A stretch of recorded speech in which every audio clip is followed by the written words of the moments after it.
9장 1절로 27절, 신약성경 273페이지에 있습니다.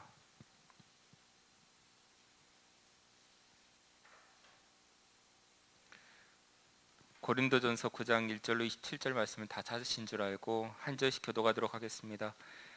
내가 자유인이 아니냐, 사도가 아니냐, 예수 우리 주를 보지 못하였느냐, 주 안에서 행한 나의 일이 너희가 아니냐.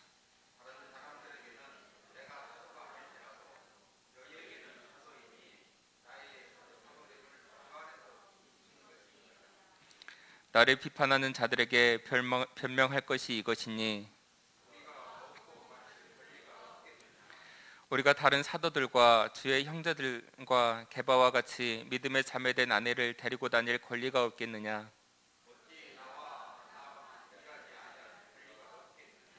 누가 자기 비용으로 군 복무를 하겠느냐. 누가 포도를 심고 그 열매를 먹지 않겠느냐. 누가 양떼를 기르고 그 양떼의 젖을 먹지 않겠느냐.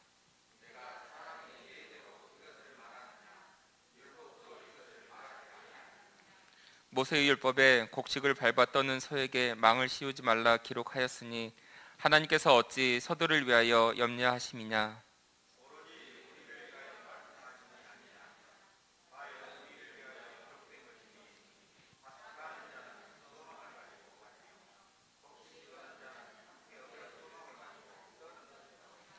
우리가 너희에게 신령한 것을 뿌렸은즉 너희의 육적인 것을 거두기로 과하다 하겠느냐.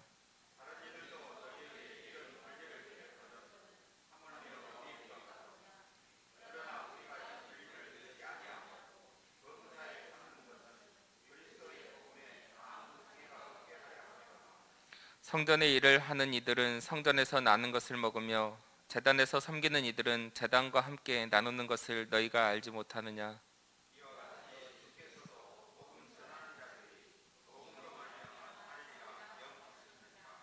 그러나 내가 이것을 하나도 쓰지 아니하였고 또 이 말을 쓰는 것은 내게 이같이 하여 달라는 것이 아니라 내가 차라리 죽을지언정 누구든지 내 자랑하는 것을 헛된 대로 돌리지 못하게 하리라.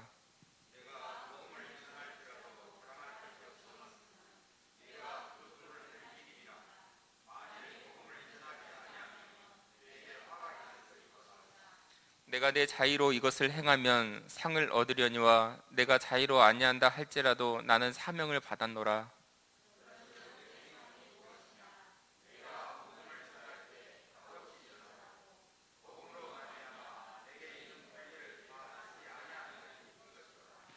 내가 모든 사람에게서 자유로우나 스스로 모든 사람에게 종이 된 것은 더 많은 사람을 얻고자 함이라.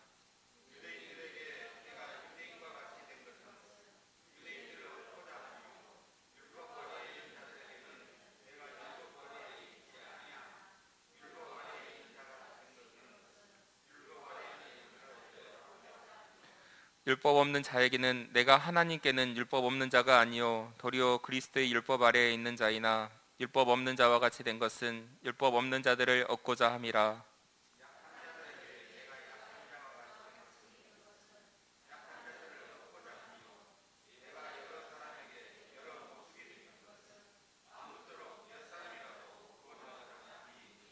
내가 복음을 위하여 모든 것을 행함은 복음에 참여하고자 함이라.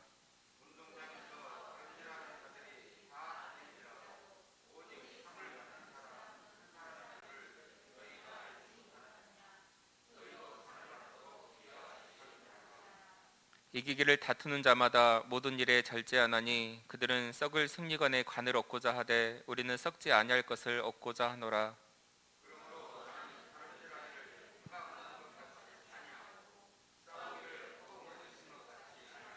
함께 읽겠습니다. 내가 내 몸을 쳐 복종하게 함은 내가 남에게 전파한 후에 자신이 도리어 버림을 당할까 두려워함이로다. 이 시간에 담임 목사님께서 복음을 전할지라도 자랑할 것이 없음이라는 제목으로 말씀 증거하실 때 큰 은혜 받으시기 바랍니다.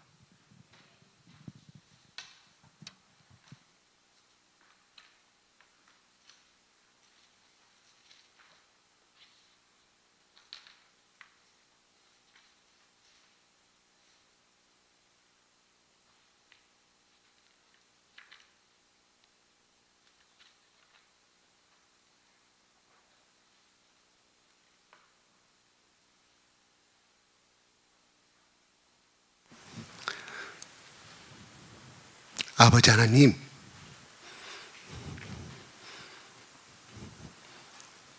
지난 일주일간의 삶을 하나님께서 힘주시고 그때마다 필요한 영적인 힘을 공급하여 주시고 필요할 때마다 하나님께서 보내신 믿음의 천사들을 보내셔서 우리 가운데 한없는 위로와 힘을 주신 하나님을 찬양합니다.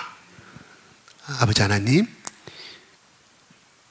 이 아침에도 주님의 말씀을 경청하기를 원합니다. 당신의 거룩한 말씀을 듣기를 원합니다. 우리 가운데 성령으로 함께하여 주시고 성령께서 말씀 가운데 기름 부어 주시옵소서. 당신을 환영합니다. 예수 그리스도 이름으로 기도합니다. 아멘. 할렐루야. 할렐루야.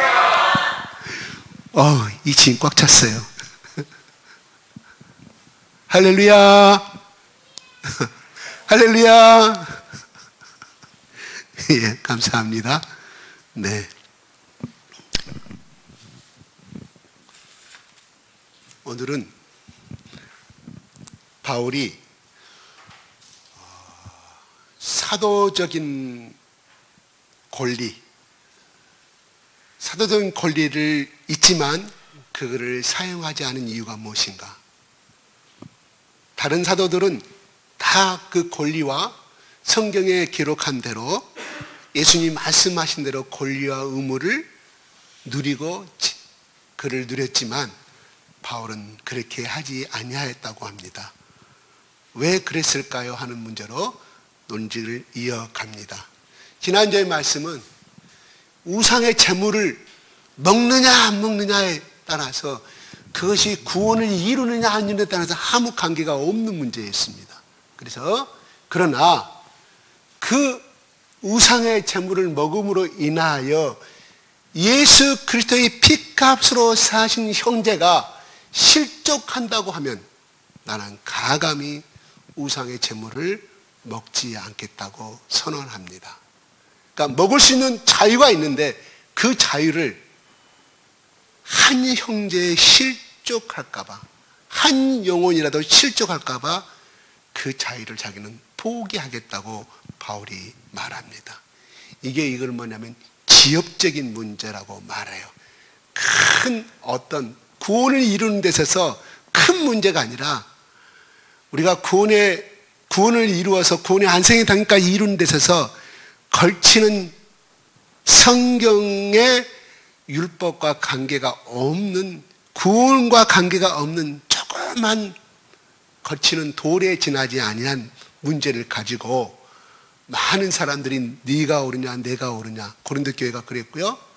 오늘날 기독교 역사가 2000년부터 시작이 돼가지고 오늘날 이렇게 분열이 되고 하는 문제들이 실제 그런 아무것도 아니거든요. 조그만 것 가지고 본질은 아닌데 그거 가지고 생명 걸고 하는 경우가 얼마나 많은지 몰라요.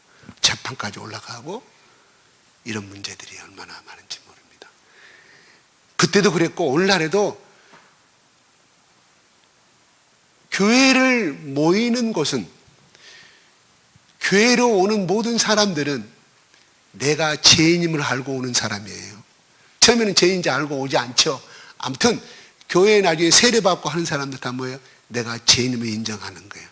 내가 하나님 앞에 연약한 삶을 인정하는 것이고 내가 예수 그리스도의 보혈로 핏부름을 받고 내가 제사함을 받아야 할 사람으로 인정하는 것입니다. 그러니까 세상에서 좀 잘나고 잘 나가는 사람들은 잘 안 와요. 필요가 없기 때문에 어떤 자기 힘으로 보는 것인데, 그렇다고 여기 오는 사람들 그렇다고 세상에서 못난 사람이 오는 거냐? 그건 아니에요. 온다는 것은 무엇이냐면 하나님이 택한 사람만이 온다는 거예요. 그러니까 아무리 돈을 많이 벌고 잘 나가더라도 하나님이 택하지 않은 사람은 정말 불쌍한 사람이죠. 왜? 우리의 목숨은 이 세상에서 목숨으로 끝나는 것이 아니라 사후에 영원한 심판이 있다는 것은 성경에도 그랬고, 또 오늘날 많은 믿음의 사람들이, 또 예수를 안 믿는 사람까지도 어떻게 하나님의 은혜에 의해서 천국도 갔다 오고 지옥도 갔다 와요. 예수를 안 믿는 사람들도. 그래서 예수를 성경이 말한 말이 정말이었구나 하고 예수 믿는 사람들이 얼마나 많은지 모릅니다. 이거는 하나님께서 왜 그 사람들에게 그런 것을 보여드릴까요?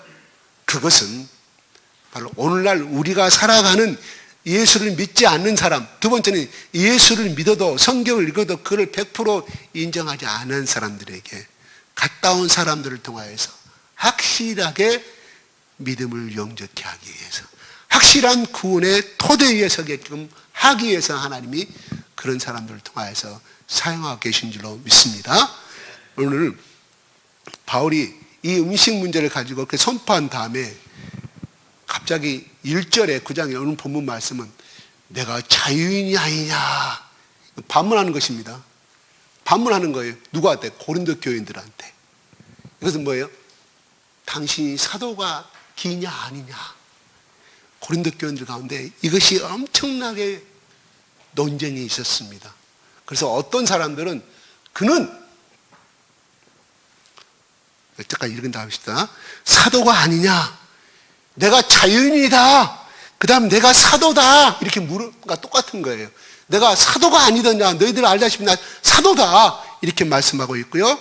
또한 예수 우리 주를 보지 못하였느냐. 내가 주 안에서 행한 나의 일이 너희가 아니냐고 말합니다. 바울은 강한 부정을 통하여서 의문문을 통하여서 자기가 정당한 사도고 예수님을 만난 사람이고 예수님이 나를 사도로 인정하였음을 그들을 향하여서 아주 간절한 심령으로 반문하고 있음을 바라보게 됩니다. 자유인이라는 것은 무엇일까요? 바울이 자유인이라는 것은 종노예 개념이 아니고 그는 로마 시민권을 가진 사람이고 또 베냐민 지파이고 혈통적으로 너희들보다 더 위대한 사람이다. 사람으로 따지면. 그래서 자유인은 더 영적으로 들어가면 내가 예수 그리스도 안에서의 온전한 자유함을 누리고 있는 이 두 가지를 설명해 주고 있습니다. 사도가 아니냐? 너희들 자꾸 내가 사도가 아니라고 나를 비방하고 인정하지 않는데 나는 사도다고 말합니다. 왜?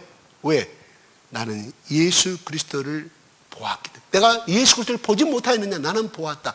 그 당시에 사도의 조건은 뭐예요? 3년 반 동안 예수님과 동고동락한 사람.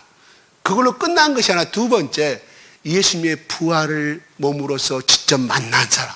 이 두 가지 조건이 되어야만이 사도로 인정을 받았습니다. 그래서 사도행전 2장에 유다 대신에 사도 한 사람이 없지 않아요. 뽑을 때 마띠아를 추천했지 않습니까?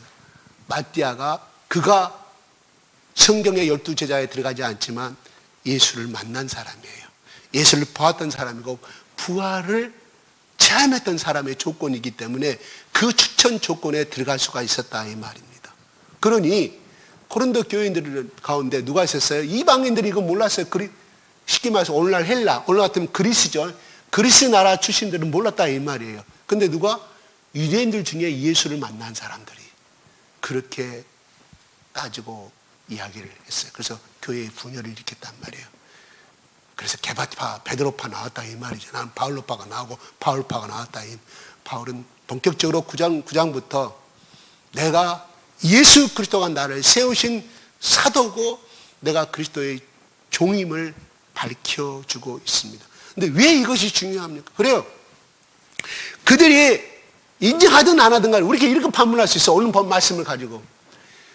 고린도 교인들이 인정하든 말든 간에 중요한 것은 바울이 예수님을 스스로가 자기가 만났던 부분이고 누가 만났던 걸 봤습니까? 안 봤죠. 같이 간 사람들은 음성만 들었다고 그랬어요. 그들은 눈 멀지 아니하였습니다. 사도행전 9장에 바울만 눈이 멀었어요. 왜 바울만 눈을 멀게 만들었을까요? 옆에 있는 사람들은 소리는 들었을 때 그들은 예수 그리스도를 만났다는 대목이 없습니다. 무엇을 의미할까요? 대단히 불행하지만 바울과 같이 갔던 사람들 다 대제사장의 신복들 아니었겠습니까? 그들은 대답을 받지 못한 사람들이라. 바울과 같이 가다가 바울의 음성을 예수님의 음성을 듣고 빛나는 모습을 보고 바울이 또 말에서 떨어지는 모습을 보고 눈이 멀어지는 모습을 보고 그가 하루아침에 순식간에 몇 천만의 명인이 되어서 옆에 같이 가던 그 바울의 시종이 유다라의 집까지 데리고 가잖아요. 그 사람이 예수를 믿던 대목이 없습니다. 바울의 동역자 이름 가운데 그 사람 나오지 아니합니다. 얼마나 불행한 사건입니까? 하나님이 바울만이 선택하였기에 하나님 그 많은 무리들이 갈 때 그 수십 명 수백 명의 사람들을 체포하러 갈 때 두세 사람만 갔을 거예요. 많은 일행들이 누가 거기에 파수꾼들 성전 예루살렘의 성전을 지키는 군사들이 있었잖아요. 유대인 군사들을 데리고 갔을 거라 이 말이에요. 수십 명이 말 타고. 그들은 구원받지 못하였습니다. 하나님이 바울을 쓰고자 한 것도 있지만 그들은 하나님 앞에 택함받은 못, 그들은 성경에 나오지 아니합니다. 불쌍한 존재들입니다. 그들은 그렇게 대세상을 통하여서 많은 기득권을 누리고 권세를 누릴 수 있는 그런 아주 사람들이었지만 지금도 그들은 영원한 지옥에서 그렇게 시달리고 있을 거라 이 말입니다. 그래서 바울은 왜 이 사도를 인정받는 것이 중요한 거냐면은 바울이 만약에 사도로서 인정을 받지 못한다고 하면 지금까지 바울이 고린도 교회에서 1년 반 동안 잠 못 자고 호롱불 밑에서 어찌하든지 복음을 증거자고. 왜? 바울은 한 곳에만 사명을 받은 것이 아니라 그 전 유럽을 복음을 땅끝까지 복음을 증거해야 할 사명을 받았게요. 얼마나 마음이 급했겠습니까? 가끔가다 이야기하는 것이지만 바울의 나이는 이미 다 노인의 세대는 이미 지나버렸네요. 이미 한갑을, 예전에 한갑은 다 죽을 나이 아니었겠습니까? 바울이 그 나이 때 이렇다 이 말이에요. 그 당시 60이 아니라 40대 이상은 다 그랬다면 단명했기 때문에 바울의 마음이 얼마나 조급했을까요? 그러니 고린도에서 이 떠나면 언제 다시 돌아올지 몰라. 이 고린도 교회인들 우상 가운데 그 우상에 섬기는 신이 최고인 줄 알고 살아가는 그 음탕하고 타락된 그 사람들을 구원시키고자 바울이 얼마나 무릎이 닳도록 기도하고 얼마나 애썼을까요? 그렇게 세운 교회다 이 말이에요. 이 사도란 지분이 흔들려 버리면 바울이 전한 복음도, 바울이 1년 반 동안 수고한 그 복음도 흔들려 버리기 때문에 바울이 자기 자랑을 하기 위해서 아니라 나는 분명하게 사도로의 직분을 받았음을 그들에게 심어주는 것이 그들이 믿음이 흔들리지 않냐고, 고린도 교회가 분열되지 않냐고, 없어져 버리는 그 유기의 절망이 생길 수 있었기에 바울은 이것을 말하고 있습니다. 바울은 결코 이 사도의 직분을 자랑하기 위해서 말한 것이 아닙니다. 절대 그것이 아니라 그 교회 때문에 자기가 얼마나, 그리고 1절 마지막 절에 주 안에서 행한 나의 일이 너희가 아니냐, 바로 너희들이 열매 아니냐, 바로 그 증거가, 구원의 열매의 증거가 바로 내가 사도라는 것을 말해주는 것이다. 내가 가짜였다고 하면, 내가 사도가 아니고 사꾼 목자였다고 하면 어찌하여 너희들이 이 구원의 열매에 이를 수가 있으며 이 교회는 예수 그리스도의 핏값으로 세운 교회가 세울 수 있었겠느냐. 바로 너희들이 증거다. 이렇게 말합니다. 그럼 뭐예요? 흔들리지 마라. 흔들리지 마라고 말합니다. 그러면서 2절에 심지어 다른 사람에게는, 다른 이방에서 온 사람들, 또 저 멀리 다른 데서 온 사람, 예루살렘에서 와가지고 막 할례를 받아야만 구원을 얻을 수 있다고 이정하는 사도는 바울이 아니다. 바울은 사도가 아니다. 그런 사람들한테도 내가 인정받지 못한다 할지라도 뭐예요?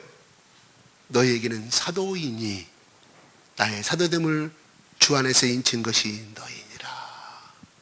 바로 똑같은 말이에요. 1절 후반부. 바로 너희들이 그 증거다. 내가 사도임을 증거다. 내가 참복음을, 가짜 복음을 증거했느냐.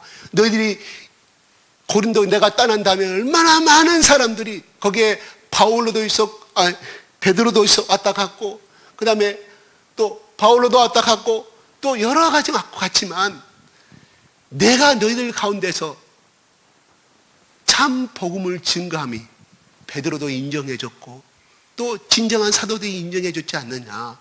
바로 너희들 자체는 구원받은 그 자체가 바로 증거임을 말해주고, 내가 사도임을 증거임을 말해주고 있다 이 말이에요. 그래서 3절에 나를 비판하는 자들에게 변명할 것이 이것이니, 사도가 아니라는 것을 갖다가 비판하는, 바울은 절대 사도가 아니라고 말하는 자들에게 내가 변명할 것이 이것이니 4절에 말합니다. 시작. 5절.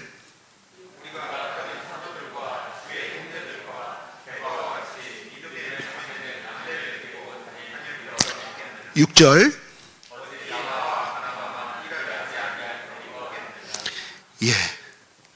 그때 여기서 보면은 게바인 베드로도 왔다 가서 복음을 사역을 하면서 뭐예요? 고린도 교인들이 주는 서포트, 소위 이야기해서 사례금을 받았다 이 말이에요. 의식주를 다 제공받았다 이 말이에요. 그리고 또 그들은 자기 부인을 데리고 다녔다 이 말이에요. 부부 동반해서 사역을 했다 이 말이겠죠. 그리고 먹고 마실 권리란 뭐예요? 내가 너희들 가운데 1년 반 동안 있을 때 충분한 너희들이 제공해주는 모든 의식주의 모든 것을 제공받을 수 있는 권리가 있었다. 그 증거로 바나바도 그렇겠고, 아니 여기에 베드로도 그랬고, 또 거기에 거쳐간 사람 다 너희들이 서포트했지 않느냐. 그런데 나는 어찌했느냐. 7절에 볼까요? 7절에 그렇게 권리가 있는데, 사도들은 다 그렇게 권리가 있다. 복음을 증거하는 사람들은. 그러면서 계속해서 이야기해 갑니다. 7절에 시작.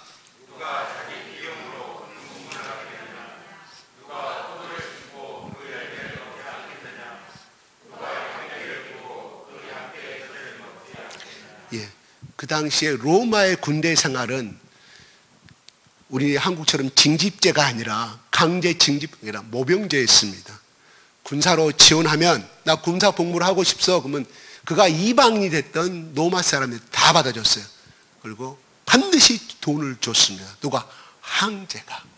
그래서 황제가 될 조건들은 뭐냐? 능력이 있어서 그것도 있지만 반드시 그 군대를 먹여 살릴 수 있는 궁고에 그만한 금은보화를 가진 자가 황제가 될 수가 있었습니다. 왜? 그들을 전부 다 장교고 장군들이고 다 월급을 받고 살았기 때문입니다. 정당한 대가를 줘요. 그것 때문에 그 사람들이 그렇게 하는 거예요. 그리고 그 복무를 하게 되면 일정한 기간 동안 복무를 하게 되면 로마 시민권을 줬다 이 말이에요. 오늘 같은 미국 시민권을 주니 너도 나도 월급도 받겠다. 우와, 로마 식구는 여러 세금 혜택도 있고 여러 경제적인 혜택이 있기에 너나 나나 다 지원을 했었습니다. 군사들도 너희들이 알고 있는 로마 농사들도 정당한 월급을 받고 군생활을 하고 있지 않느냐. 그리고 포도나무를 심고 그 열매를 먹지 않는 누가? 농부가 뭐예요?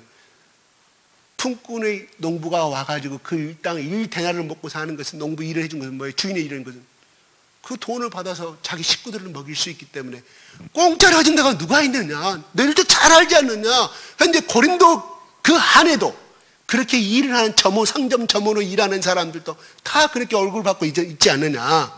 그래서 약대를 기르고 이것도 마찬가지로 정당한, 그 당시에 양을 기르는 사람은 젖을 줬는가 봐요. 양의 젖을 돈으로 주지 아니하고 이렇게 이야기하고 있습니다.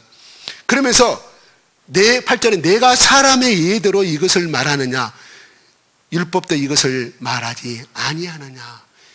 세상 돌아가는 이치가 이렇게 품삯을 받고 시간을 투자한 만큼, 내 노동력을 투자한 만큼 돈을 받고 살아가는 것처럼 이게 사람의 예를 말한 거예요. 사람이 돌아가는 이치를 내가 말한 거라 이 말이에요. 그런데 9절에 하나님도 모세율법에 일하는 소에게 멍에를 씌우지 마라. 정당한 일하는 소에게 먹을 것을 줘야만이 일을 할 수 있지 않느냐. 누가 말했어요? 하나님 모세에게 말했습니다. 그러면 10절에 이 말씀이, 10절 읽어볼까요? 시작.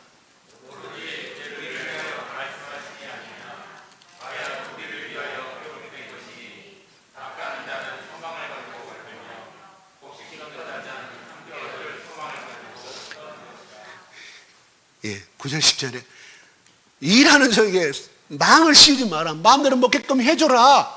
그 대가를 줘라. 이것은 하나님께서 소를 위해서 말했겠느냐?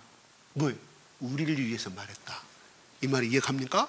뭐냐면 소가 먹을 것을 먹어야 힘이 있어야 일을 할 거 아닙니까? 그러니까 그 농부가 소에다가 먹을 여물을 주는 것은, 먹을 수 있는 곡식을 주는 것은 뭐예요? 소를 위한 것이 아니라 주인의 농사의 수확을 위해서, 그렇죠? 주인을 위해서 주는 것이에요. 결국 뭐예요? 사람을 위해서 먹이를 주는 거예요. 소를 위해서 주는 것이 아니라 궁극적인 목적은. 그러면서 바울은 그 말을, 율법에 나온 말씀을 가지고 이야기하면서 오로지 우리를 위하여 말씀하심이 아니냐 이렇게 말합니다. 그래서 밭가는 소망을 가지고 뭐예요? 밭을 가는 자는 열매를 얻을 소망을, 기대감을 가지고 밭을 가는 것처럼 그렇게 소망을 가지고 일을 한다 이렇게 표현을 가지고 있습니다. 그러면서 11절에 우리가 너희에게 신령한 것을 뿌렸으니 육체의 대가를 받는 것이 당연하다. 뭐 말이에요? 서포트를 받는 것이 당연하였다. 그러면서 6절에 보면 어찌 나와 바나바만 일하지 아니할 권리가 없겠느냐. 너희들 가운데 1년 반 동안 가르치면서 바나바와 나는 일하지 않고 너희들이 주는 대로 나가 먹을 수 있었다. 그래, 앞에 베드로도 그렇게 하고 있고 다 하고 있지 않느냐. 우리도 일하지 않고 가만히 말씀만을 가르치고 너희들이 주는 대로 먹을 수가 있었다. 그런 권리가 있었다 이 말이에요. 그럼 뭔 말이에요? 그때 그 권리를 행했냐 이 말이에요. 행하지 않았음을 말해주고 있습니다. 계속해서 보겠습니다. 12절 볼까요? 시작.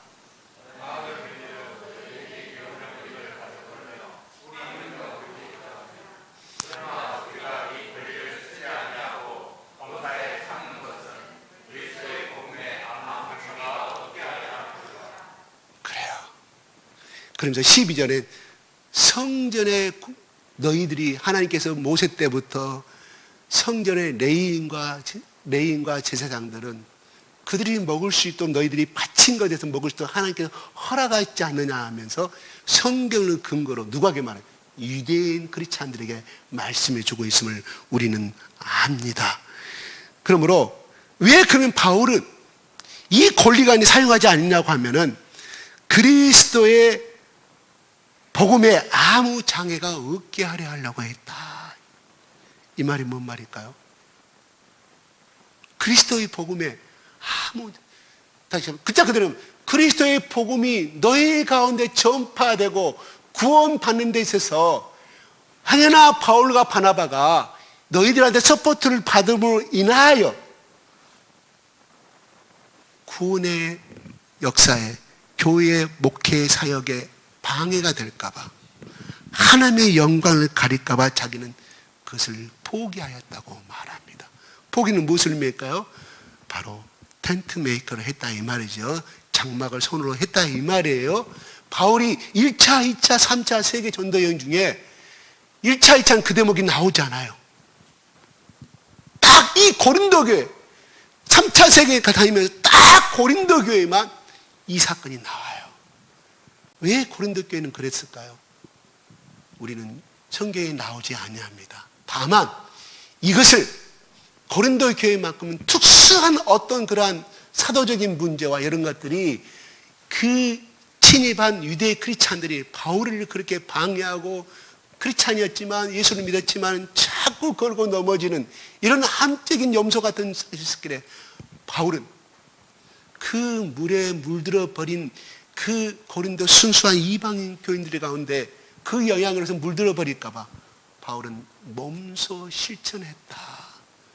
너희들 가운데 나 돈 한 푼 받지 아니하고 너희들 의지하지 아니하고 내 자립심으로 내가 순수한 하나님 나라의 너희를 복음을 전파하기 위해서 이 권리를 포기하고 고린도 교회만큼은 그렇게 하였다. 그건 뭔 말이에요? 고린도 교인들에게 어찌하든지 한 명이라도 극소수라도 구원을 얻게 하기 위해서 자기는 그 권리를 포기했음을 말하고 있습니다. 22절 한번 볼까요? 시작.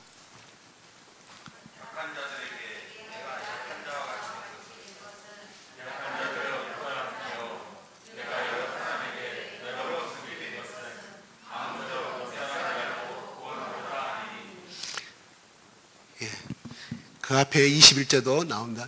율법 있는 자에게는 율법이 있는 것처럼 행동했고 율법이 없는 자들에게는 율법이 없는 것처럼 행동했다.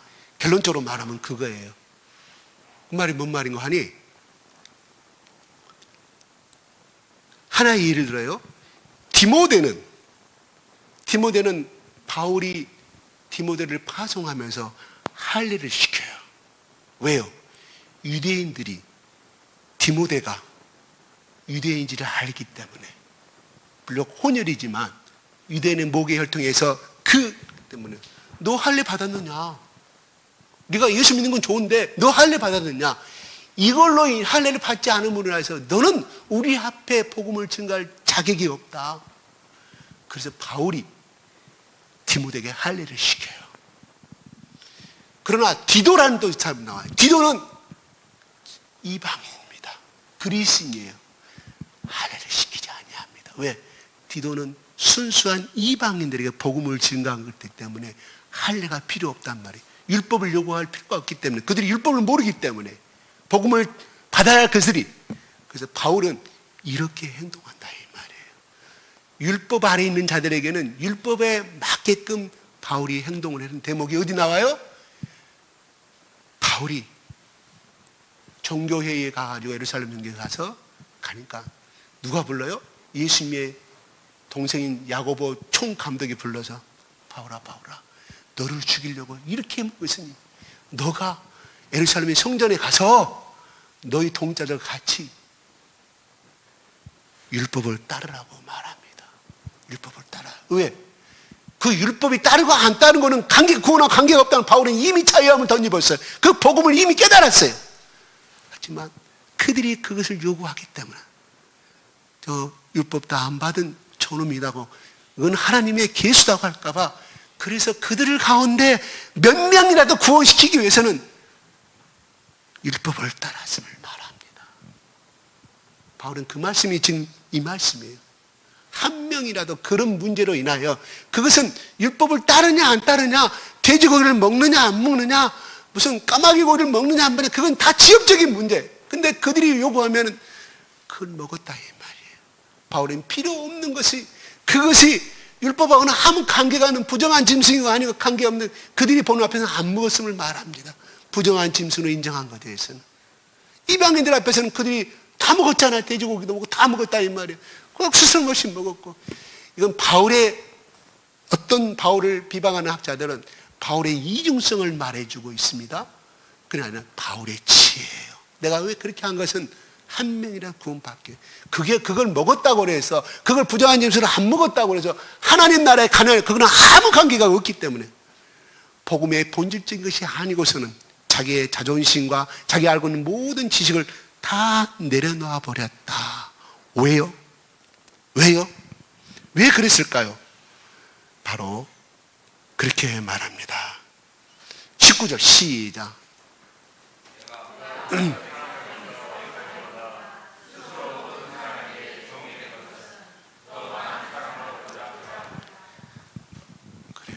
스스로 모든 하나님 앞에 종이 된 것이 아니라, 그래요. 우리 전번에 배운 대로 그 종은, 그래요. 나 그리스도의 종 노예는 바로 제3층 제8 배 밑바닥에 가가지고 죽을 줄 모르는 시킨 대로 북소리사로 움직이는 그 노예의 종을 여기다 또 쓰고 있어요. 그때는 하나님의 종, 예수 종의 단어를 쓰면서 말하고 있거든요. 근데 오늘 뭐예요? 사람 앞에서, 모든 사람 앞에서, 그가 이방인이 됐던, 잘났던 못났던 그 사람들 앞에 자기는 종의 몸으로 모든 사람의 종이 된 것은 이렇게 말해요. 뭔 말이에요? 바울은 하나님 앞의 종이 아니라, 그것도 종으로 했지만 정말로 가장 사회적인 약자와 신분의 고하로 관계없이 그들이 하나님이 택한 사람이었다고 하면, 하나님의 구원을 이루는 것이었다고 하면, 그처럼 사람 앞에서도 기었다 이 말이에요. 침뱉음을 당하고 고난을 당하고 하라면 하고, 바울이 그렇게 했다 이 말이에요. 바울이 어떤 사람입니까? 유대인의 활동은 결코 뒤지지 않는 사람이었고 랍비였다 이 말이에요. 사회적인 그런 랍비였다 이 말이에요. 그런데 그런 유대인들 앞에서도 뿐만 아니라 이방인들은 어떤 사람은 개나 돼지로 여겼다 이 말이에요. 왜? 하나님을 모르는 사람은 개나 돼지로 취급했습니다. 누가? 유대인들은 그렇게 교육받고 성장을 했어요. 그런데 개나 돼지만 또 못한 그 사람들 앞에서도 그 한 사람이 내가 이런 행동을 함으로 인하여 예수를 영접한다고 하면 자는 그를 기쁨으로 여겼다. 이렇게 바울이 고백하고 있습니다. 그러면서 이게 뭐냐? 18절 한번 볼까요? 시작.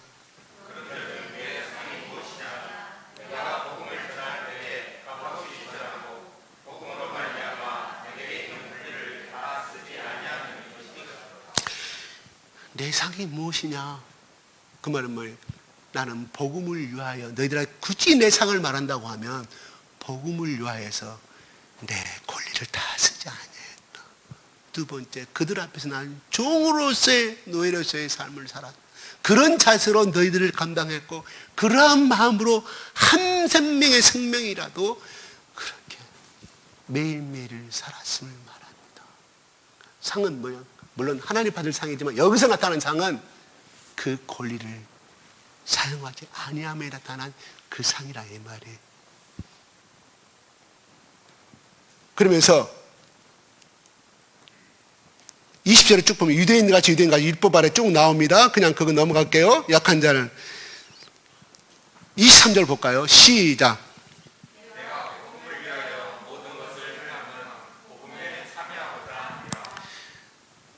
이걸 다시 읽으면 주 예수 그리스도를 위하여 모든 것을 행함은 예수 그리스도의 십자가에 참여하려 합니다.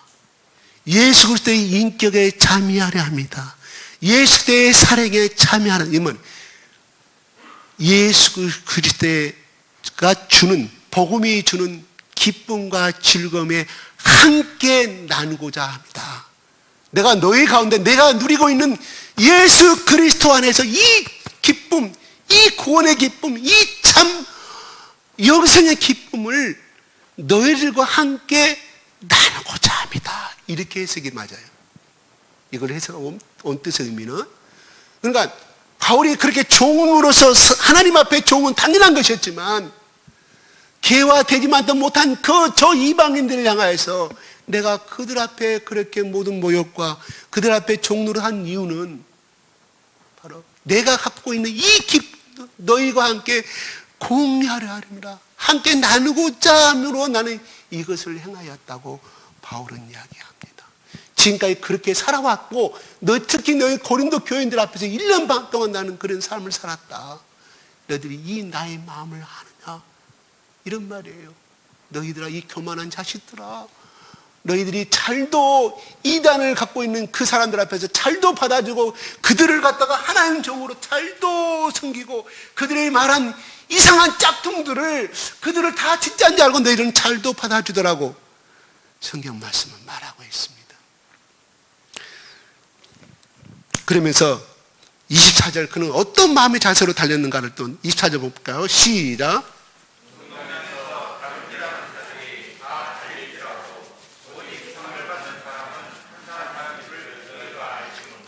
이 말씀은요, 그 당시에 그리스 나라에 아테네나 이 고린도 쪽에서 올림픽이 열렸습니다. 올림픽. 그 트랙이 길이가 한 200m 됐다고 그래요. 경마 경주도 있었고요. 사람이 달리는 달리기도 있었고요. 그 다음에 격투기도 있었고요. 격투기가 오늘날 새로 생긴 것이 아닙니다. 다 그때부터 시작된 거예요. 권투도 있었고요. 여러 가지 경기가 있었습니다. 그러면 각 지역에서 선발된 사람들이 올리게수 있죠, 올리게수. 우리 옛날에 송기정 선수 한지 맞죠. 그 올리게수 그 당시 1등 나면, 콘테스트 1등 나고 격투기 나면, 마라톤에서 1등 달리기 나면, 그거 하나 줬어요. 오늘 같으면 돈방석이 같지만, 그 당시 그런 것이 아니라 순수한 올리게수 잎으로, 내지는 또, 감란나무를 만든 이 식물로 된 간을 씌워줬다, 이 말이에요. 그러면 그것에 축제난 사람들 어떤 사람들이냐? 코치와 감독이 있었는데, 적어도 10개월로지 1년 전부터 집중 훈련을 시켜. 우리나라 저 태릉 선수 훈련처럼 각 사람 훈련을 시키는 거예요. 1등 먹게 하려고. 그 올게에서 나면 하나 달라고 그거 하나로. 그 말이에요. 운동장에 다른 일 하는 자들이 다 달릴지라도 오늘 상을 받는 사람 그냥 1등 하나예요. 오늘날 금운동 있죠? 그때는 그냥 오직 하나. 그 가지고 그 당시에 경주를 가지고 이야기하는 거예요. 올림픽을 가지고 이야기하는 겁니다. 운동을 가지고 너희도 상을 받도록 이와 같이 다름질하라 이야기합니다. 이건 그리스도의 영적인 상을 이야기하는 거죠. 그 다음에 25절 시작.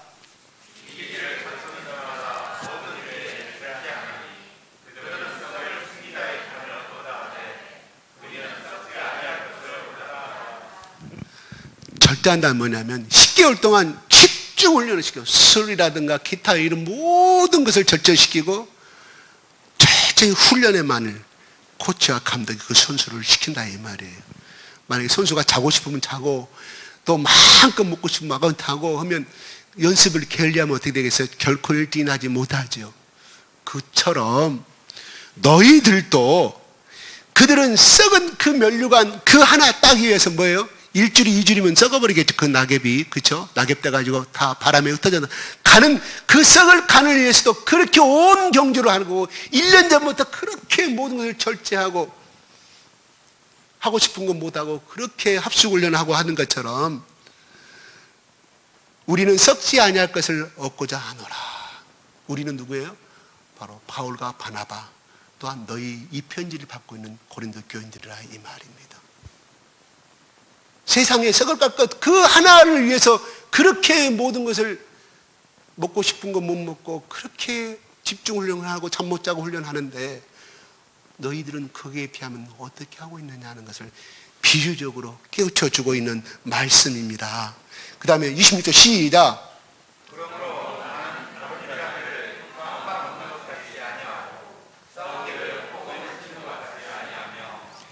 27절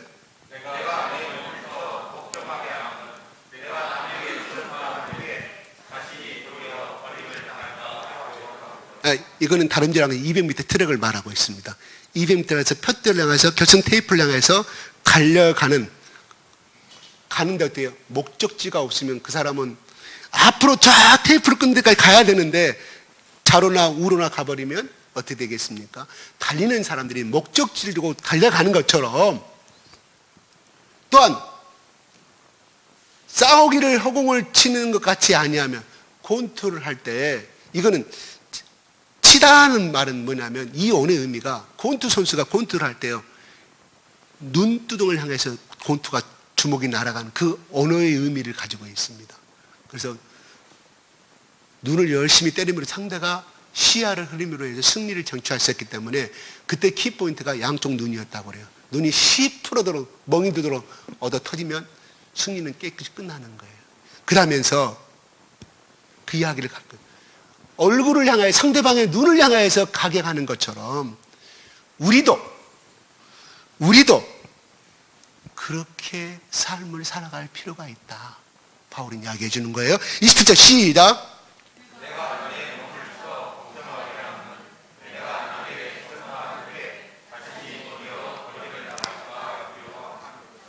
예, 결론은 왜 이렇게 경기장을 가지고 경기하는 선수를 가지고 이야기했느냐? 결론은 27절 말씀을 하고자 하는 거예요. 내가 내 몸을 쳐 복종하게 하면 이 원문의 의미는 그래 나를 막 때리고 친다. 어디 쳐? 내 얼굴을 쳐. 내 얼굴을 쳐. 곤투에서 상대방 얼굴 치듯이 나는 내 몸을 향하여 내 눈두덩이가 시퍼게 핏물이 나도록 친다 이 말이에요. 왜요? 버림을 당할까 봐. 여기서 몸이라는 것은 육체를 말하고 있습니다. 내 몸이 실제적인 이 살을 마른 것이 아니라 영적인과 반대된 세상의 육신적인 생각을 들 때마다 바울은 끊임없이 곤투 선수가 상대방의 눈을 향하여 치듯이 자기는 자기 몸을 자기 눈을 향하여 계속 쳐버리는 무엇을 의미할까요? 바울이 남자였기에 또 그런 것도 볼 수도 있겠죠. 또 여러 가지 제약된 생각이 들어올 때마다 바울은 철저하게 앞눈이 안 보이도록 그냥 눈을 쳤다 이 말이에요. 실제로 친 것이 아니라 자기 영적인 죄를 철저하게 그렇게 했다 이 말입니다. 여기서 복종이라는 그 원래의 의미는 뭐냐? 원문의 의미는 전쟁에 나가서 싸워서 이기면 패배한 사람은 무조건 노예가 되는 거예요. 나의 종이 되는 거예요. 잡아서 풀로 잡아서 종으로 만들어요. 노예로 만들어요. 그러니까 바울은 이 구원의 완벽함을 이루기 위해서는 끊임없이 이 육체적인 죄를 향하여서, 육신의 죄를 향, 세상 죄를 향하여서 끊임없이 하나님, 내 영적인 이 육체의 눈을 가려주시옵소서. 가려주시옵소서. 복음으로 또 기도하고 또 성령으로 기도하고 그렇게 하였음을 바울은 이야기하고 있습니다. 그러니까 간신히 도리어 전파, 남에게 전파는 뭐예요? 복음. 이 전파의 업무는 시합하기 전에 심판이 다 이야기합니다. 자, 달리기 선수는 내 말 들어보세요. 자, 이거 할 땐 경만 어떻게 하고 경투는 어떻게, 배꼽아라는 치지 말고, 또 달리기 할 때는 어떻게, 다 이야기를, 심판 진행의 운이에요. 애쓰게 하는, 그들은 상을 받았어. 근데 심판 진행원이 잘못하여서 상을 거기에 아웃당해버려요. 당신은 기치로 엉터리를 가르쳐줬다. 당신 심판 자격이 없다. 이런 뜻이에요. 그러니까 나는 너희들에게 1년 반 동안, 또 내가 고린도교회를 떠나서라도 내가 있는 이 예배소에서 너희를 위해서 얼마나 기도했는데, 내가 너희들이 이 믿음의 반열에 오르기까지 나는 수없이 기도하고 아버지의 마음으로, 상고의 고통을 가지고 엄마의 마음으로 너희들을 위해서 했는데, 내가 만약에 그런 수고를 했다 할지라도 내가 이 육체적인 이 육체의 소욕을 내가 이기지 못하면 내가 버림을 당할까 두려워한다. 이런 말입니다. 그래서 바울은 이렇게 말해요. 한번 준 말씀 한번 올려볼까요? 시작. 그러므로 나의 사랑하는 자들아, 너희가 나의 뜻을 끊으며 더욱 복종하고 세에도 항상 복종하여 두렵고 떨리고 너희 구원을 이루라. 항상 복종하여. 전쟁의 승자가 패자를 노예로 만들고 종으로 만들듯이 너희 가운데 이 육신의 소욕을 못 이기면 너희는 어떠냐? 사단의 마귀의 제가 종이 될 수밖에 없다. 그러므로 너희들아, 섰는 줄 생각하지 말고 내가 너희들 가운데 있든 없든 간에 너희들은 철저하게 하나님의 말씀에 복종하는 것은 뭐예요? 하나님의 종이 된다 이 말이에요. 복음의 종이 된다 이 말이에요. 또 복음에 참여하는 것이 되는 거예요. 그러면서 두렵고 떨림으로 너희 구원을 이루라고 말합니다. 이것은 누가? 바울이 필리포 교인들에게 또 부탁한 말씀이에요. 왜? 떠나버린 사람들이 너무나 많이 있었기에 그 안타까운 소식을 듣고 쓴 편지가 이번입니다. 그러므로 우리가 이 두렵고 떨림의 구원을 이루는 것은 언제까지냐? 이 구원을 이루는 것은, 이미 구원받은 것은 맞아요. 맞는데 이건 두 가지로 해석할 수 있어요. 예수를 믿다가 세상 길로 떠나버린 사람, 바울이 그잖아요. 떠나버린 자가 많다. 로마의 감옥에서 쓴 편지가 나오잖아요. 그 다음에 구원을, 예수 그리스도의 완벽한 인격을 닮아가는 성화의 삶을 이루라 이 말이에요. 두 가지 뜻을 가지고 있어요. 그러나 두리뭉실로 하면은 바로 내가 복음을 위해서 이렇게 했다 할지라도 하나님의 온전한 뜻을 이루지 못한다고 하면 내가 구원을 이루지 못하고 버림을 당할 수가 있다는 바울은 예수 그리스도를 알면 알수록 깨달은 거예요. 거울에 가까이 가면 가까이 갈수록 자기의 온전한 모습이 드러나듯이 우리에게는요, 제가 오늘 저 두 아이가 있습니다. 저 부모가 저희들에게 영어를 가르쳐, 예를 들어서 영어의 가치를 알까요? 엄마 어려운데 왜 영어를 나한테 들으라고 그래? 그러니까 엄마가 성장해보고 부모가 성장하면 영어의 필요성을 느끼는 거예요. 그러니까 어떻게, 그 아이 영어 가치를 모르니까 엄마 나 싫어 그러니까 어떻게 상을 주잖아요. 너 이것을 하면 내가 자전거를 사줄게. 너 이거 하면 야구공 그 율슨 제일 비싼 거 미진 놓고 사줄게. 초등학교 4학년한테 너 이거 엄마 왜 이렇게 어려운 것을 시켜? 그러니까 상을 주잖아요. 그렇게 데리고 가는 면에, 그러나 우리가 믿음의 구원을 읽고 1년이 지나고 2년이 3년이 우리의 신앙에 그렇게 하면 하나님 우리에게 그렇게 말씀하지 아니합니다. 왜? 이미 너희는 하나님 나라를 알고 있고 예수님이 어떤 분인지 이미 알고 있기 때문에 하나님이 구원을 이루가는 방식은 그 방법으로 안 해요. 그래서 믿음의 연륜이 깊으면 깊을수록 기도가 기도의 능력이 많을 것 같지만 여러분 기도가 쉽게 이루어집니까? 안 이루어져요. 초신자 때는 하나님 금방 주셔. 왜? 안 주면 그 아이에게 네 영어를 오늘 역시 1장 2절까지 영어 10개 단어 읽고 네가 이필가 다 외우면 내가 야구 글러브 사줄게. 그냥 그 필요성 때문에 온 거예요. 야구 글러브 준다니까 외우는 거예요. 가치를 몰라. 근데 어떻게 10년 20년 되면 우리 부모가 정말 나를 잘 가르쳤구나.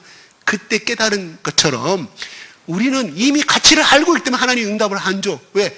그렇게 안 해도 너는 믿음이 절대 실족하지 아니할 것을 하나님께 아시기 때문에 하나님이 그 기도의 제목을 통해서 구원을 이루어가는 거예요. 구원을 이루어가는 거예요. 아멘? 구원의 완성을 이루어가는 거예요. 구원에 계속해서 점점 더 예수의 인격을 닮아가고 하나님의 원하는 뜻을 행하는 사람으로 하나님이 빚어가신다 이 말입니다. 할렐루야. 고로 여기서 우리가 알 수 있는 것은 바울은 자기는 한 명이라도 구원을 얻기 위해서는 그들 앞에 종으로 살았다. 두 번째, 자기가 갖고 있는 이 율법에 대한 지식과 율법이 없는 이 모든 것이 지엽적인 것 때문에 자기 자존심 다 내려놓고 그들이 원하는 대로 해줬다. 그렇다고 해서 뭐 음행을 하라든가 우상의 절, 이건 아니잖아요. 본질적인 문제이기 때문에. 그러나 다른 모든 것들은 다 복음하고는 복음을 이루는데 필요한 것들이고 지엽적인 문제들이고 진짜 주기적인 문제는 포기하지 않았지. 그냥 그가 요구하는 대로 해줬다. 자존심이고 자기 주장이고 내 의견은 맞지만 그래 이것으로 인해서 내 의견이 내가 주장을 해서 설전을 해가지고 토론을 해서 내가 이겼다고 가정합시다. 상대는 엄청난 자존심의 상처를 입고 나중에 교회 안 나와버려요. 지가 알면 얼마나 알간데 이제 교회 나가지 얼마 안 됐는데 나는 몰라서 그 이야기를 했는데 끝까지 나를 무사발 줬다고 사람들 앞에서 그랬다고 교회 안 나? 연자 몇 대를 먹고 죽으라고 그랬어요. 예수님이. 그런 사람들 향해서.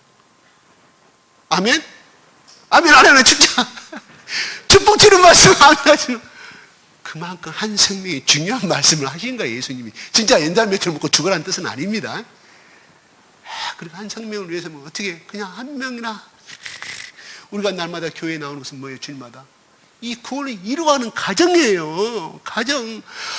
우리도 얼마나 나도 그래요. 그냥 1년에 365일에 금년 1월 1일 날 외웠던 그 말씀 가지고 내가 항상 그 말씀이 살아있고 내가 앞으로 기도하지 않아도 산다고 하면 얼마나 365일 산다고 하면 얼마나 좋겠어요. 그런데 우리는 하나님이 그렇게 만들지 않았어요. 끊임없이 암송하고 끊임없이 성령 인도하심 받고 그래야만 살도록 하나님 우리 인간을 만들었다 이 말이에요. 그렇게 만든 건 아니죠. 죄를 범한다면 그렇게 돼버린 구조라 이 말이에요. 그러니까 뭐 그냥 나는 왜 날마다 나쁜 생각을 할까? 왜? 그건 중요하지 않습니다. 그걸 깨닫고 고백한 자체가 중요한 것이지 나는 이렇게 반복되는 사람 나는 소망이 없어. 만약에 반복되지 않는 삶을 좋다고 가정합시다. 한마디 말씀 오늘 읽었으면 오늘 설교 말씀 다 들었어요. 구장 말씀 다 봤어요. 다 이해해서 은혜 받았어. 일주일 동안 나 이 은혜 가운데 살 수 있는 사람 손 한번 들어보세요. 안 돼요. 그러면 그분이 예수가 필요 없다 이 말이에요. 필요 없어요. 그런 사람들은. 우리는 육체의 연약함을 알기 때문에 바울이 어떻게 고개 숙이고 자존심 상하지만 다 이미 내려놨어. 왜? 빌립보서 2장 6절로 7절에 그렇게 했는 빌립보서 한번 좀 올려보십시오. 시작. 빌립보서 2장 6절 7절 5, 6, 7절 8절 한번 그 말씀 같은데 시작. 그리스도 여인 품으라. 스톱. 이 말씀 우리 몰라요? 알죠. 알아요. 오늘 집에 가면 그리스도 예수의 마음으로 내 자녀들 사랑으로 잘해야겠다. 오늘 집에 가면 우리 남편한테 예수의 마음으로 됩니까? 안 돼요. 자, 6절 한번 볼까요? 시작.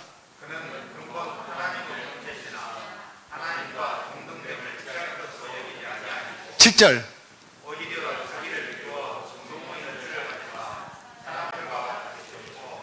스톱. 바울이 사람 앞에서도 종으로 될 수 있었던 것은 그 그 속에 예수의 마음이 있었기 때문이라 이 말이에요. 창조주 예수 하나님이, 성자 하나님이 제약된 몸으로 이 땅에 오셔서 가장 비천하고 냄새나는, 그것도 마국간에, 그리고 아무도 알아주지 아니하는, 천시받고 천대받는 양을 치는 냄새나는 목동들, 올라가서 우리 한국사 조선시대 백정들로 취급받았습니다. 백정들로 취급받아서 그때 양치는 목동들이 그 당시에 예수님 살던 예수님 당시에 냄새나고 인정을 안 했어요. 인구수습 그냥 천대받는 사람들이, 백정과 같은 그런 사람들 앞에서 예수님 태어난 모습을 보여줬다 이 말이에요. 차라리 헤롯대왕 앞에서 헤롯대왕이 오도록 해가고 보여줬으면 얼마나 좋아요. 그죠? 로마의 그때 당시에 헤롯대왕 밑에 있는 권력 있는 사람들이 그걸 보도록 했으면, 그리고 하나님의 음성이 들리도록 만들어주고 별이 막 그들 앞에 멈춘 걸 다 보여줬으면 됐는데, 그들은 탐욕 가운데 보지 못했어요. 오직 그것을 기다렸던 동방박사들만 보였다 이 말이에요. 그러니까 뭐예요? 헤롯 땅이나 그들도 하나님의 택한 백성이 아니다. 왜? 그들은 재물과 권력에 충만하였기 때문에 예수 그리스도의 별을 만날지 못했음을 우리는 압니다.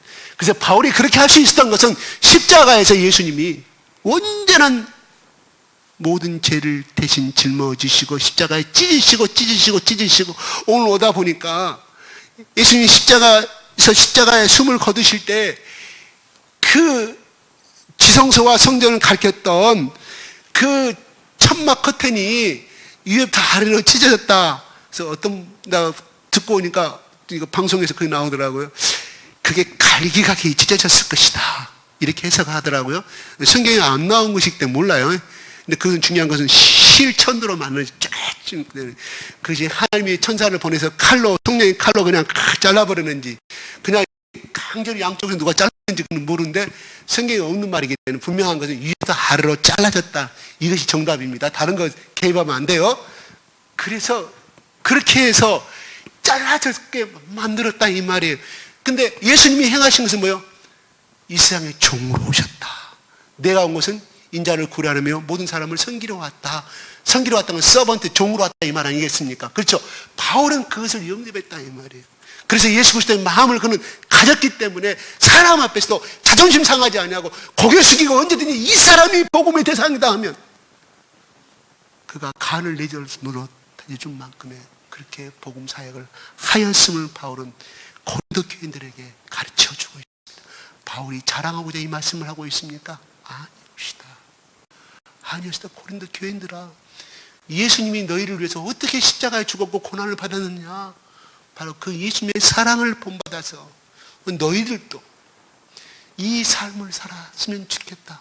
고린도 선수랑 마라톤 선수가 그 목적지를 향하여 10개월 전부터 그냥 오직 한 곳을 향해 연습하고 절제하듯이 너희 육체의 그 소욕들을, 고린도 선수가 상대의 눈탱이를 향하여서 저 날리고 눈이 안 보이도록 해야 마음대로 주먹을 날릴 수 있지 않겠습니까? 바울은 세상의 눈이 멀도록 세상을 바라보는 영광과 세상의 부와 자기가 생각하는 어떤 것들 끊임없이 솟아나오니 자기 눈을 치듯이 그렇게 자기 심장을 복음으로 찔렀다 이 말입니다.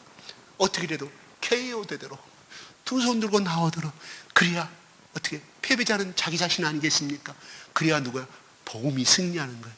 예수 그리스도가 승리하는 거예요. 그래서 자기는 예수 그리스도의 종으로 삶을 살 수가 있었음을 바울은 이야기해 주고 있습니다. 자기 몸을 찌르고 때릴 때 피가 나고 흐를 때 얼마나 아팠겠습니까? 실제로 나온 건 아니죠. 아니지만 그럴 정도로 육체의 영적인 피가 몸에서 흘러나올 정도로 바울은 죄의 소욕과 싸웠다. 구원의 완성을 이루기 위해서 바울은 그렇게 말해주고 있습니다. 바울이 결코 나는 이러한 삶을 살고 있음을 자랑하기 위한 것이 아니라 고린도 교인들아, 너희들이 십자가에서 예수님이 죽으신 것은 너희 영혼만 구원받고 이제는 됐다 땡이다. 내가 하체 밑에 어떤 것을 먹든 내가 육체에 어떤 행동을 하든 하는 우리 영혼은 이미 한나라의 생명체에 구원했다고 그랬으니 우리는 마음껏 마시고 즐기자. 왜? 예수님이 앞으로 일어날 과거의 죄와 앞으로 지을 현재의 죄, 미래 앞으로 지을 미래의 죄가 이 세 가지 모든 죄를 십자가에 짊어져 죽었기 때문에, 완성을 이뤘기 때문에 우리는 어떠한 죄를 범해도 상관없어. 우리 이름은 다 생명책에 기록됐기 때문에 우리는 영생을 얻었어. 하나님이 그렇게 하려고 너희를 구원한 것이 아니라, 나 바울도 이제까지 살아온 삶이 이렇게 구원을, 나는 내가 버림을 받아가, 나도 이렇게 살아왔는데도 버림을 당할까 두렵는데, 너희들아, 예수 그리스도가 어떻게 종의 형체를 몸을 입고 십자가에 죽었고 그 구원의 완성을 이뤘는가를 예수님의 사랑을 본받고 그 삶을 살아가도록 바울은 그것을 이루게 하기 위해서 이 설명을 하고 있는 겁니다. 바울. 할렐루야. 우리의 삶도 마찬가지, 여기 있는 저도 마찬가지예요. 위대한 바울, 우리 사도도 그렇게 육체의 소욕을 이기려고, 제 소욕을 이기려고 자기 눈탱이가 밤탱이 되도록 그렇게 싸워. 하물며 우리는 어떨 거겠습니까? 저는 또 어떻게 해야 됩니까? 되죠. 우리는 죽을 때까지 죄와의 싸움입니다. 어쩔 수 없어요. 우리는 태어나서부터 경쟁으로 태어납니다. 수억 마리의 정자가 그 남자를 향해서 제일 먼저 도착한 한 마리의 정자가 남자가 결합을 해서 이룬 것이 우리입니다. 그런 우리는 태어나기 전부터, 뱃속에 있을 때부터, 처음에 생명체가 인정될 때부터 우리는 경쟁 속에 살아야 될 운명입니다. 이거는 어쩔 수가 없어요. 태어나서 초등학교 들어갑니다. 경쟁 속에 살아야 됩니다. 중학교 들어가면 영수와 열심히 하고 다녀야 합니다.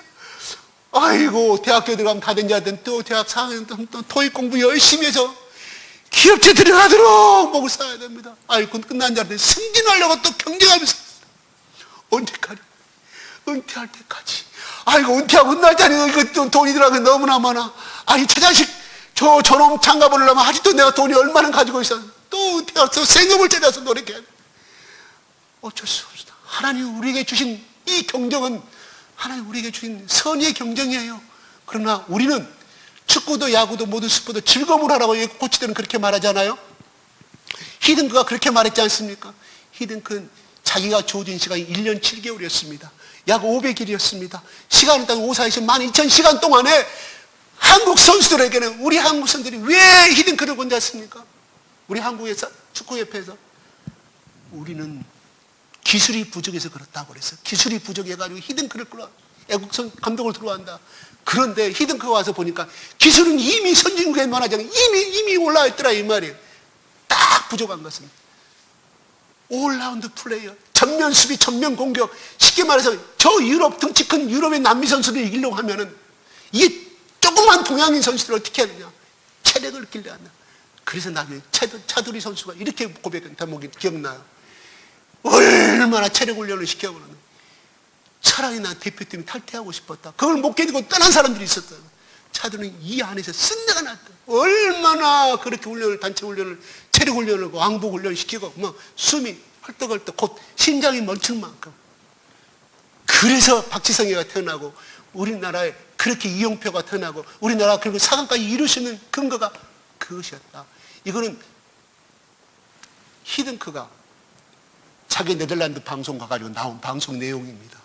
그리고 4강에 오르니까 대기업에서 직원들한테 레포트를 쓰라고 그랬어요. 야, 우리나라가 4강에 이룰 수 있는 비결이 뭐냐? 너희들이 알고 들어 써라. 그 대목 하나가 체력, 제일 중요해. 지치지 않는 체력. 끊임없이. 물론 조준력도 있었고 여러 가지 있었지만, 물론 상하복에, 야, 형이란 말도 없애버려서. 가만히 히든크가 보니까 선배들이 먹는 밥자리가 식당이 따로 있고, 동생들, 후배들이 먹는 덧자리 따로 먹더라 이거예요. 히든크가 형이란 말을 쓰지 마라, 내 앞에서. 둘이 형, 뭔 형, 몇 형 쓰지 말고 똑같은 동급이다 해가지고 형이란 쓰면 벌금을 내렸어. 징계를 내렸어. 똑같이 히든크가 체력을 통해서 결국은 이런 건 그것밖에. 박항서가 그래서 베트남이 지금 올라가는 거 아니겠습니까? 마찬가지로 우리의 체력은 뭐냐? 영적인 체력은 끊임없이 뭐야? 제가 방금도 얘기했던 것처럼 말씀 한마디 하고 다 되는 것이 아니라 끊임없이 예배에 참석하고, 끊임없이 아침에 일어나면 가정 예배 드리십시오. 끊임없이 말씀 보십시오. 아침에 가정 예배 못한 집에 가, 회사에 가서 컴퓨터를 잠깐 켜가지고 말씀 한마디 보고 근무하십시오. 그렇게 우리가 이 구원을 이뤄가는 과정은 끊임없는 영적인 체력을 이루어 가야만이 우리가 세상을 이길 수가 있고, 그것이 내 눈의 소욕을 내 눈을 향하여서 끊임없이 엇박끝을 날리는 거예요. 누가? 복음으로 그냥 말씀은 내 눈에 엇박끝을. 야, 세상 것 보지 마. 의리란 애자차 보지 마. 의리란 저 아파트 보지 말고 의리란 저 통장 보지 말고 눈탱이를 끊임없이 핵을 때려. 제가 눈탱이란 말을 쓰는 거예요. 그냥 재밌게 하려고. 이 영적인 소망, 바로 푯대가 어디예요? 달리는 선수가 푯대는 우린 그리스도의 십자가밖에 없다. 그렇게 가다 보면 자꾸 우리가 예수 믿으면 행복한 것은 맞습니다. 기뻐하는 것은 맞습니다. 거기에 초점 주다 보면 조금만 고난이 흔들려 버립니다.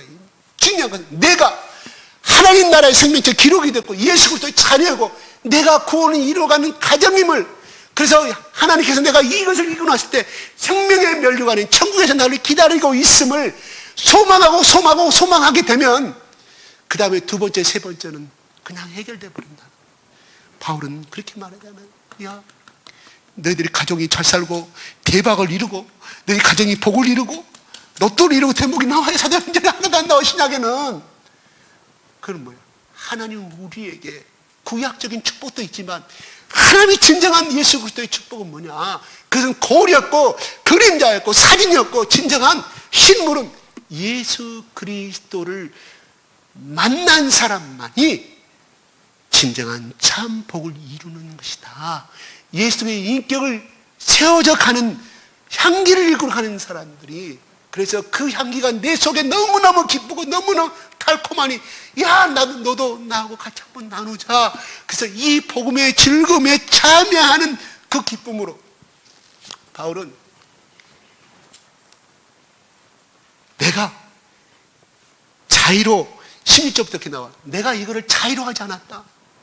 내가 오래 선 것이 아니라면 이 복음을 전하고 너희들 앞에서 호롱불 켜놓고 내가 잠 못 자고 너희들이 24시간 복음을 주고 가르치는 이유는 내가 오래 선 것이 아니라고 말합니다. 바울의 솔직한 말이에요. 부득불이라고 해서 내가 부득불 할 일이, 내가 복음을 전하지 않으면 내가 하나님이 나를 강제로 시켰어요. 그렇잖아요. 예수님의 12제자하고 바울은 분명히 다릅니다. 같은 사도지만 어떻게 달라요? 어떻게 달라요? 물론 예수님이 선택한 것은 맞습니다. 베드로가 앙드레를 데리고 갑니다. 좋아서 데리고 갔어요. 물론 교리적인 면에는 예수님이 선택한 것이지만 그들도 하나님을 선택한 거예요. 예수님을 선택한 것입니다. 좋아서. 왜요? 예루살렘 올라가면 그리들 권력을 얻을 수 있기 때문에. 그 속에 양 두 개를 가지고 있었다 이 말입니다. 그래서 그들은 쓰임받기를 원했고 거기 제자 자리에 앉기를 원했습니다. 그러나 바울은 틀려요. 바울이 원해서 그 자리에 갔습니까? 아니에요. 예수님이 일방적으로 나타나서 바울아, 지금부터는 너를 나의 종으로 쓰고 이방인 빚으로 쓰겠다고 하나님이 선포하신 거라니까요. 바울이 원해서 된 것이 아니라니까요. 그래서 그는 자유로운 것이 아니라는 거예요. 그러면서 부득불 당연한 것이었다. 다시 말해서 마지못해, 좋게 말하면 마지못해 이 복음을 전한 건 당연한 나의 의무였지 내가 기쁨으로 한 것이 아니라고 바울은 말합니다. 여러분, 이 말씀 그대로 해석하면 그렇습니다. 하나님이 시켜서 나는 하지 내가 원해서 한 것이 아니라고 말합니다. 그러나 내가 자유로 아니한다 할지라도 나는 사명을 받았노라. 내가 그 사명을 달라겠느냐? 바울이 아니잖아요. 너를 이방인의 복음의 종으로 너를 쓰겠다고 예수님이 선포하셨어. 바울에게. 하나님, 나 예수 믿으니까 이제는 성령으로 하나님 부활하신 예수님을 내가 봤으니까 나는 복음의 종으로 사용하여 주십시오. 사도로 사용해달라 한 것이 아니라 예수님이 일방적으로 바울에게 선포한 것입니다. 그러니까 12사도하고 틀려요. 바울의 부르심이. 그래서 그는 하나님이 나를 불렀기 때문에, 그래서 복음을 전도하다 보니까 이 복음의 가치를 알았기 때문에 내가 어쨌든 종의 빛처럼 몸의 노예로서의 너희 가운데 어찌하든 내가 누리고 있는 이 영생의 기쁨, 이 성령의 기쁨, 저 배 밑에서 올라오는 이 민물 같은 이 성령의 기쁨을 너희들과 같이 나누고 싶어서 나는 3층까지 봤지만 천국이 어떻다는 나는 이미 보고 왔다. 너희들의 그 선물을 주고 싶어서 나는 이 일을 한다는 거야. 그래서 나는 너희들 가운데 값없이 주었다고 17절 18절은 그렇게 말하고 있습니다. 아무 대가 없이 너희들에게 가르쳤고, 그래서 나는 너희들에게 한 푼이라도 내 의식주 문제를 해결하려고 말한 적이 있느냐? 텐트 메이커로서 천막 자는 기술을 가지고 이 일을 행했음을 너희들은 알고 있지 않느냐고 바울은 자신 있게 말합니다. 그래요. 우리의 삶이 앞으로 얼마 남지 않은 사람도 있을 거예요. 잘 몰라요. 저도 내일 하나님 부르시면 저도 가야 합니다. 없어요. 하나님 앞에서는 누구도 마땅히 자랑할 사람이. 나 지금까지 잘 살아왔으니까 60평생 잘 살아왔으니까 다 문제없다. 너 오늘 새벽에 하나님 부르시면 가야 합니다. 이게 우리의 인생입니다. 바울은 그가 재림하실 그 예수 곧 자기 생애에 나타날 걸 그는 믿었어요. 자기가 죽기 전에 예수님 자기를 데려올 믿었던 사람이라 이 말이에요. 그런 마음으로 그는 이 복음에 참여하는 사람의 노예로서 삶을 그는 바울을 살았음을 고백하고 있습니다. 우리의 삶, 자존심 아무것도 아닙니다. 부부간에 저도 이렇게 말해주면 저도 참 부끄럽습니다만은 부부간에 싸움 나면 절대 자존심 세우지 말고 아내를 껴안아 주십시오. 왜요? 아내는 연약한 사람입니다. 주먹으로 치면 쓰러져 넘어가요. 근데 그런 사람 앞에서 자존심 세울 것이 뭐가? 가장 비겁한 놈이 그런 남편들이에요. 나도 그렇게 비겁한 놈입니다. 자존심 세우지 말고 종의 마음으로 내 아내를 섬겨주십시오. 왜? 예수님 나를 사랑하기 때문에 종의 몸으로 이 땅에 오셨던 것처럼. 그렇게 하면 부부싸움은 절대 없어질 줄로 믿습니다. 무슨 말이냐? 아내는 내 몸입니다. 대단히 죄송합니다만 부모보다 더 중요한 사람은 내 아내요, 내 남편입니다.